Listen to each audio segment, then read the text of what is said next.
میں آج آپ سب جو آج کراچی میں آپ سب جمع ہیں، ہماری تحریک انصاف کی خواتین ایک پاکستان کے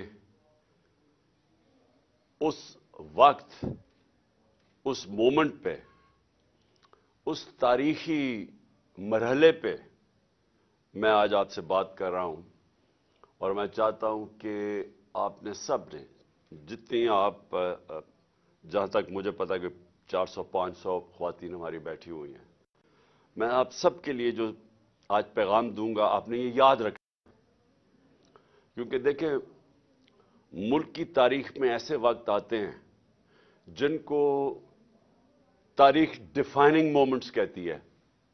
آواز آ رہی؟ ڈیفائننگ مومنٹس کا کیا مطلب ہوتا ہے؟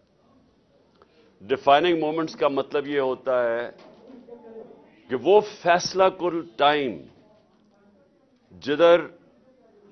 جدھر ایک ملک تباہی کی طرف بھی جا سکتا ہے، عروج کی طرف بھی جا سکتا ہے۔ پاکستان کی تاریخ کا آج سب سے بڑا کرائسس ہے۔ اگر میں کرائسس دیکھوں تو ہماری زندگی کے اندر ہمارا ملک ٹوٹا، بنگلہ دیش بنا، مجھے وہ ابھی بھی یاد ہے۔ بہت بڑا کرائسس تھا پاکستان میں، اور اس کے علاوہ بھی کرائسس آئے، لیکن کبھی بھی ایسا کرائسس نہیں آیا جو آج ہے۔ ایک آدمی کے فیصلے سے، وہ کون تھا؟ وہ اب سب جانتے ہیں کون تھا جس کے فیصلے سے ایک ایسا ملک کے اندر بحران آیا ہے جس کی پیشن گوئی آج سے میں نے 7 مہینے پہلے کر دی تھی۔ وہ اس لیے نہیں کہ مجھے کوئی اللہ نے غیب کا علم دیا ہے، کیونکہ میں پاکستان کی تاریخ جانتا ہوں، اور میں یہ خاص طور پہ یہ جو دونوں جماعتیں جن کی لیڈرشپ کے اوپر کتابیں لکھی ہوئی ہیں، ان کی کرپشن کے اوپر انٹرنیشنل اخباروں میں ان کی کرپشن لکھی ہوئی ہے، صرف یہی دیکھ لیں کہ ان دونوں نے ایک دوسرے کے متعلق کیا کہا ہے۔ 20 سال یہ ایک دوسرے کو چور کہتے رہے اور دونوں ہی سچ بول رہے تھے۔ ان کی گورنمنٹ 90 کی دہائی میں 2 دفعہ کرپشن میں گئی۔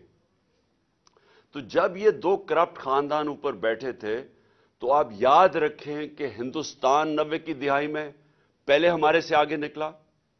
90 کی دہائی سے پہلے ہمیشہ پاکستان آگے تھا، ہمیشہ ہم ہندوستان سے آگے تھے۔ بر صغیر میں سارے اکنامک انڈیکیٹرز کہتے تھے ہم آگے ہیں۔ ڈاکٹر عشرت حسین نے اپنی کتاب میں یہ لکھا ہوا ہے۔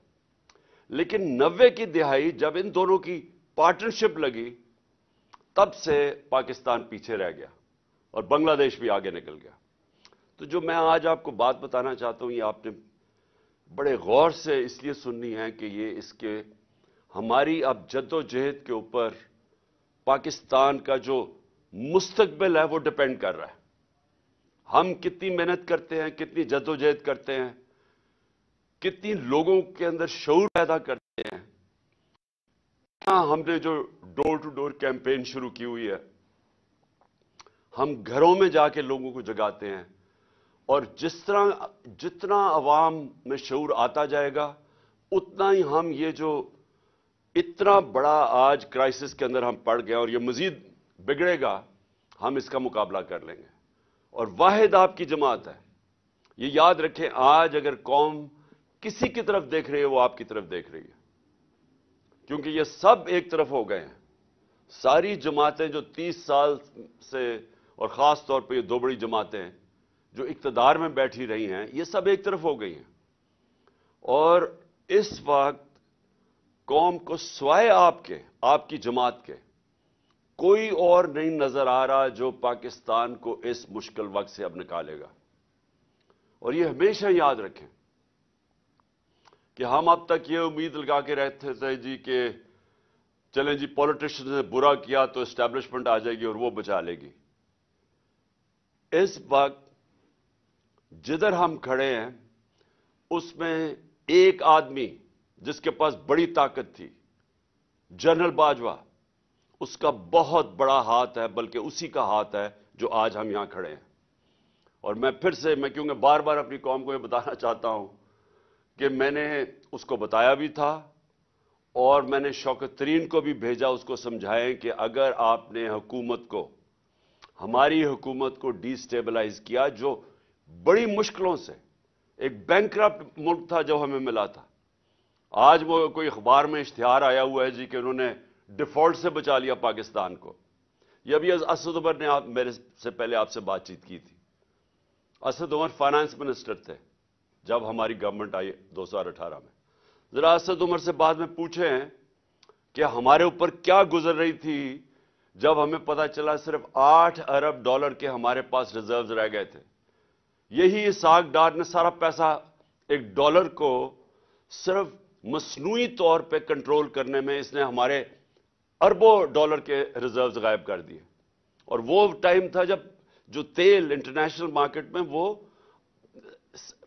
آج کے مقابلے میں سب سے کم تھا. اس کی خوش قسمتی نون لیگ کی یہ تھی کہ ان کے دور میں تیل سب سے کم تھا. ہمارے دور میں تو وہ کرونا کے بعد سپر سائیکل آ گیا کموڈٹی کا، اوپر چلا گیا. میں اس لیے ہی آپ کو باتیں بتا رہا ہوں کہ آپ کو بیک گراؤنڈ پتا چلنی چاہیے کہ یہ حکومت جو ہے، یہ جو پی ڈی ایم ہے، ان کی ساری جو ترقی ہوتی ہے وہ اشتہاروں میں ہوتی ہے، پروپیگنڈا میں ہوتی ہے، صحافیوں کو پیسہ کھلا کے ہوتی ہے، میڈیا ہاؤسز کو ساتھ ملا کے ہوتی ہے، گراؤنڈ پہ نہیں ہوتی. کیونکہ اگر ہوتی تو جو ان کو حکومت ملی تھی، جو ہم چھوڑ کے گئے تھے، تو آج یہ حال نہ ہوتا کہ ساری دنیا کے سامنے بیکاریوں کی طرح پھر رہے ہیں اور ملک ڈیفالٹ کے قریب ہے اور پیسے مانگتے پھر رہے ہیں. یہ نہ ہوتا. کیونکہ ہمارے پھر سے اکنامک سروے آف پاکستان میں پڑھ لیں، ہمارے سب سے بہتر انڈیکیٹرز تھے. پاکستان کی تاریخ میں وہ ہم نے اچیو کیا تھا جو کسی اور گورنمنٹ نے نہیں کیا. ریکارڈ ہم نے ایکسپورٹس اور جو بھی exports, tax collection, remittances, service sector کی سب سے زیادہ ایکسپورٹس ہمارے دور میں ہوئی. اور زراعت جو کہ ملک کی ریڑھ کی ہڈی ہے، جو کسانوں سے پوچھیں کہ کسانوں کے کیا حالات تھے اور آج کیا حالات ہیں، تو ادھر سے انہوں نے ملک کا جو آج کھڑا کیا تباہی کے کنارے پہ. یہ میں اس لیے آپ کو کہہ رہا ہوں کہ ہمیں اب سب کو مل کے اب جد و جہد کر کے اس ملک کو نکالنا ہے ادھر سے. اور میں یہ آپ کو کہنا چاہتا ہوں کہ ہم ہی وہ پارٹی ہے. ہم اب پوری ایک تیاری کر رہے ہیں.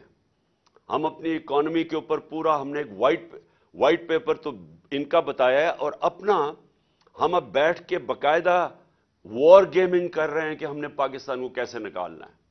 وہ کون سے اب انقلابی ہمیں قدم اٹھانے پڑیں گے کہ اپنے ملک کو اس دلدل سے نکالیں گے. اور میں ابھی بھی آپ کو کہتا ہوں، اگر کوئی اس وقت پاکستان کے اندر جماعت اگر کوئی بھی نکال سکتی ہے، کوئی ٹیکنوکریٹک سیٹ اپ نہیں نکال سکتا. وہ صرف ایک جماعت ہے، وہ ہے تحریک انصاف. اور وہ کیسے نکالے گی؟ سب سے پہلے تو ہم چاہتے ہیں کہ صاف اور شفاف الیکشن ہو. صاف اور شفاف الیکشن ہوں گے تو اس ملک کے اندر ایک گورنمنٹ آئے گی. اگر پولیٹیکل انجینئرنگ نہ کی گئی، مجھے خوف یہ ہے کہ ہماری بدقسمتی سے اسٹیبلشمنٹ نے ماضی سے سبق نہیں سیکھے. مجھے افسوس سے کہنا پڑتا ہے، آج ہم پولیٹیکل انجینئرنگ دیکھ رہے ہیں ہوتے ہوئے. ایم کیو ایم کو اکٹھا کرنا، بیپ کو پیپلز پارٹی میں دھکیلنا بلوچستان میں، ساؤتھ پنجاب کے اندر پیپلز پارٹی کو وہ کال کر کے ان کے آدمی کہہ رہے ہیں کہ جی پیپلز پارٹی کو مضبوط کرے. یہاں پنجاب کے اندر نون لیگ کی حکومت لے کے آئے. وہ جو نون لیگ نے ملک کا بیڑا غرق کر دیا، وہ اب اس کو پنجاب میں لانا چاہتے ہیں. کے پی کے اندر اور گیم چل رہی ہے کہ کہیں نہ کہیں تحریک انصاف کو کسی طرح کمزور کیا جائے، کوئی پولیٹیکل انجینئرنگ کی جائے، جس کا مجھے ابھی مقصد ہی نہیں سمجھ آ رہا. عقل تو یہ کہتی ہے کہ ایک سٹرونگ گورنمنٹ چاہیے پاکستان کو اس دلدل سے نکالنے کے لیے. اگر یہ پولیٹیکل انجینئرنگ کر کے کمزور سا سیٹ اپ لے کے آنا ہے تو وہ تو ویسے ہی ملک کو سنبھال نہیں سکتا. کیونکہ جو بزنس کمیونٹی ہے، جو سرمایہ کار ہیں، جو انویسٹرز ہیں، جو پاکستان کے اندر بیٹھے ہیں، جو پاکستان کے باہر ہیں، جنہوں نے پاکستان میں جب تک وہ انویسٹمنٹ نہیں کریں گے، جب تک بزنس کمیونٹی کا اعتماد نہیں بحال ہوگا، تو پاکستان تو کیا بھیک مانگ کے تو نہیں نکل سکتا نا اس میں سے. اور میں پھر سے کہہ دوں، جن سے ہم بھیک مانگ رہے ہیں انہوں نے ایک بہت بھاری قیمت پاکستان سے مانگنی ہے بیل آؤٹ کرنے کے لیے. وہ بڑی قیمت، وہ پاکستان کی سلامتی کے اوپر، اس کے اوپر ہم کمپرومائز کر کے وہ قیمت دیں گے ان کو.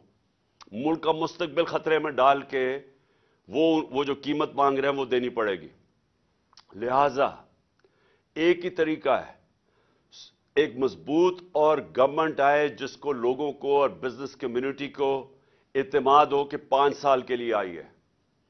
اس کے بعد وہ انقلابی سٹیپس لے، وہ سٹرکچرنگ کرے پاکستان کی، وہ سرجری کرے پاکستان کی جو کوئی کمزور حکومت نہیں کر سکتی. وہ یہ جو ریلو کٹے آئے ہوئے ہیں پی ڈی ایم کے، یہ نہیں کر سکتے. ان کو تو سارا وقت ڈر ہے. ان کا تو سب کو پتا چل گیا نا کہ مقصد کیا تھا، اپنی چوری کو چھپانا. پہلے یہ ملک کی تباہی کرتے ہیں پاکستان سے پیسہ چوری کر کے، پھر اس کی تباہی کرتے ہیں وہ ملک سے باہر منی لانڈرنگ کر کے، بڑے بڑے محلات اور بزنسز اور گھر لے کے، اور پھر تباہی کرتے ہیں اس چوری کو این آر او دلوانے کے لیے، ملک کو بچانے کے لیے. جو انہوں نے ابھی نیب امینڈمنٹس کی ہیں، انہوں نے دروازے کھول دیے وائٹ کالر کرائم کے. اپنی چوری بچانے کے لیے انہوں نے کرپشن کو لائسنس دے دیا ہے، چھوٹی چوری کو نہیں. وہ جو پٹواری لیول کی چوری یا تھانے دار لیول کی چوری، وہ نہیں. وہ تو لوگوں کو تنگ کرتی ہے، لیکن وہ ملک کو تباہ نہیں کرتی. ملک کو تباہ کرتی ہے وائٹ کالر کرائم. جب پرائم منسٹر ملک سے پیسہ چوری کرتا ہے، جب اس کے وزیر چوری کرتے ہیں، جس کو کہتے ہیں کرونی کیپٹلزم، کہ وہ وزیر اور پرائم منسٹر بڑے بڑے سرمایہ کاروں یا بزنس مین سے مل کے جب چوری کرتے ہیں اور وہ ملک سے پھر چوری کر کے پیسہ باہر بھجواتے ہیں، ایسے ملک تباہ ہوتے ہیں. یہ صرف پاکستان کا مسئلہ نہیں ہے. یہ آج اگر آپ ساری دنیا کی ڈیولپنگ ورلڈ دیکھ لیں، ڈیولپنگ ورلڈ کا مطلب جدھر غربت ہے، وہ ساری دنیا کے ان ملکوں میں جدھر غربت ہے وہاں سب اس طرح کی چوری ہو رہی ہے.